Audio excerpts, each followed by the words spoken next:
One of the biggest storylines for the Green Bay Packers this offseason was what do we do with Jaire Alexander? What does his future look like in Green Bay with or without him? And if we do move on from Jaire, what do we get in exchange for his goods and services out on the football field? Brian Gutekunst already made it known. We've got a lot of time and money invested into this guy. We want a good return on investment when it comes to the goods and services Jaire Alexander produces and outputs out onto the football field. Obviously, they didn't get the right price tag for him. So now here we sit with June 1st approaching. Do the Packers cut him and save about $17 million in cap space?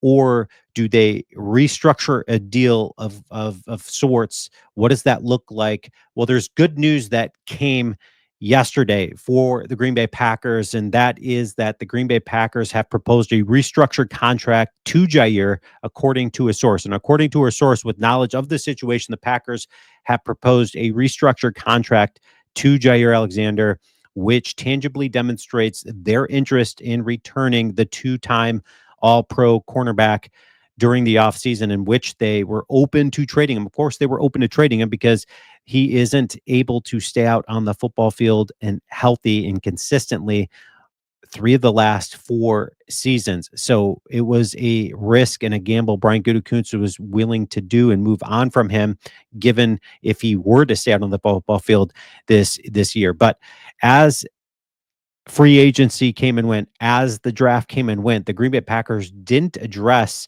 an area of need if they were planning to move on from Jaire Alexander. So it leaves them with a cornerback room of Keyshawn Nixon, Nate Hobbs, who they got in free agency, and then Carrington Valentine. Both Nixon and Hobbs are used to playing the nickel, which then leaves Carrington Valentine really the only experienced guy on the end. So then you've got Keyshawn Nixon, who's probably going to be playing opposite side of Carrington Valentine, given the fact that if Jaire Alexander doesn't return. But this is a step in the right direction. Now it's left up to Jaire's, agent and whether or not they're able to reach an agreement. But one thing we do know that is with the current situation of Jaire's contract, he's got $700,000 tied up into voluntary offseason participation, which includes OTAs. And according to Athletics' Max Neidman, he will report to OTAs, but the problem is not necessarily $700,000 that the Packers are going to have wrapped up into that, but further implications that it could bring, which means anytime he's on the football field, you're opening yourself up to a long-term injury or landing on the IR, which then would handcuff the Green Bay Packers with his contract of a guaranteed, $17.5 billion, and they would keep his $24.636 million cap hit in 2025 this season. But I think the Packers absolutely need to retain and keep and work out some sort of restructuring with incentives for Jaire. And I think that's exactly what Brian Gutekunst is set out to do. Why do I say that? Well, you look at within our division, you've got guys like St. Brown, who, plays for the 2-time defending NFC North champions. This guy is a big reason for that. Okay. So they've got some talent there with their wide receiver core. And then you look to a team like Minnesota, which, by the way, St. Brown's PFF was an 88.1. And then you look at Justin Jefferson just behind him at 87.2. You're looking at 2 of the better wide receivers in the league. And then you've got Jordan Addison alongside to partner up with Justin Jefferson at a 73.2 PFF score. These guys are a handful to cover. Is Carrington Valentine and Keyshawn Nixon able to accept that challenge and do that?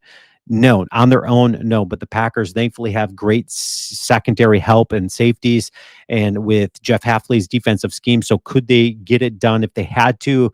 I do feel confident that they could. But man, it would be great if the Packers were to retain Jaire Alexander, because then in Chicago, a team in which the Bears still suck. I'm saying that right now. But you've got Caleb Williams, who was running for his life last year. The Bears add Ben Johnson, who's had a lot of success as an offensive coordinator with Detroit. He comes over, a good leader, somebody that's going to be a better leader than what they're used to in Chicago. They had offensive line issues that they address in free agency and in the draft.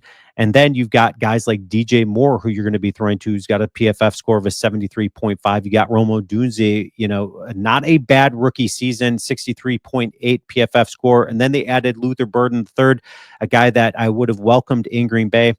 They add him in the draft. So I think it's absolutely imperative that the Green Bay Packers retain Jaire Alexander and figure out a restructuring of sorts. And I love the fact that the Packers have already gone in the step in the right direction. Now it's up to Jaire and his agent to respond.